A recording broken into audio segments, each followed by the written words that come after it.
राम जी तो मर्यादा पुरुषोत्तम थे। चलो कन्हैया ने नारी का वध कर दिया, ठीक है, कन्हैया तो लीला पुरुषोत्तम लीला करने आए थे, लेकिन राम जी तो मर्यादा सिखाने आए थे ना, मर्यादा का पालन करने आए थे ना।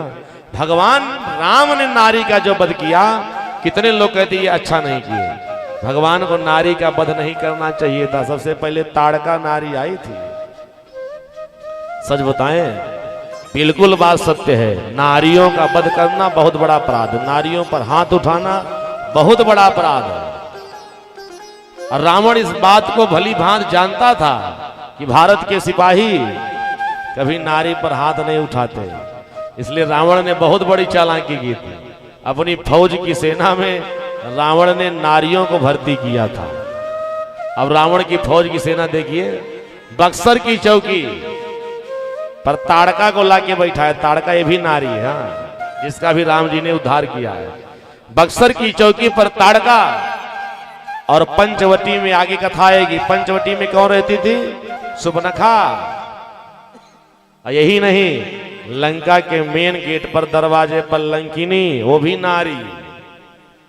आगे और बढ़िए, रावण की फौज की सेना में सारे संसार के देवताओं की कन्याओं का, मनुष्यों की कन्याओं का, ऋषियों महात्माओं की कन्याओं का हरण कर लिया। सुरनाग नर गंधर्व कन्या रूप मुनि मन मोही, देवताओं की, ऋषियों की, नागपत्नियों की कन्याओं का हरण करके रावण ने अपनी फौज की सेना में भर्ती किया। अब बढ़िया फौज की ट्रेनिंग दे करके लंका के चारों तरफ खड़ा कर दिया।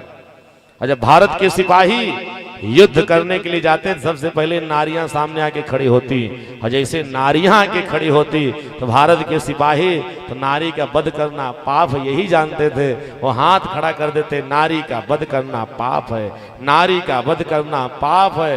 रावण का आतंक अत्याचार बढ़ता चला गया।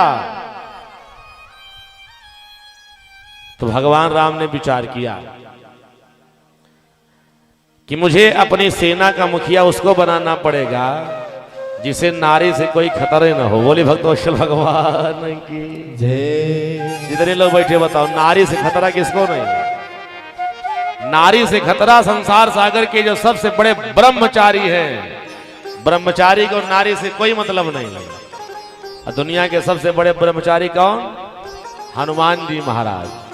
भगवान राम ने उपाय ढूंढ लिया कि ब्रह्मचारी हनुमान को नारी से कोई खतरा नहीं, इसलिए अपनी सेना का मुखिया राम जी ने हनुमान जी को बना दिया। और हनुमान जी जब मुखिया बने तो मीठी बात यह है, राम जी के पास आए, कहा प्रभु मनुस्मृति में जहां ये लिखा गया यत्र नारीस्तु पूज्यन्ते रमन्ते तत्र देवता, नारियों का सम्मान और आदर करना चाहिए, तो हमारे देश में केवल नारी का नहीं, नारी और संत दोनों सम्माननीय है। याद रखना, भारत देश में दो लोगों का बहुत सम्मान और आदर होता है, एक नारी, दूसरे संत महात्मा। परंतु अगर संत अपने संतत्व का त्याग करके अगर काल नेम बन जाए तो संत का सम्मान करना हमारा कर्तव्य है, और काल नेम जैसे संत का वध कर देना भी हमारा आपका कर्तव्य है। बोली भक्तवत्सल भगवान की। नारियों का आदर, नारियों का सम्मान ये होना चाहिए, ध्यान देकर के सुनिए। परंतु कब तक? नारी जब तक धर्म परायण है तब तक। नारी धर्म के रास्ते को छोड़ के अधर्म अन्याय के रास्ते पर चलने लगी तो नारियों का सम्मान करना हमारा आपका कर्तव्य है, परंतु अधर्म के रास्ते पर जाने वाली नारियों का वध कर देना भी हमारा आपका कर्तव्य होता है। नारी का वध किया जाए, लेकिन किस नारी का? जो अधार्मिक है, जो अधर्म कार्य करती हो, ऐसी नारियों का वध करना पाप नहीं होता। बोली भक्तवत्सल भगवान की।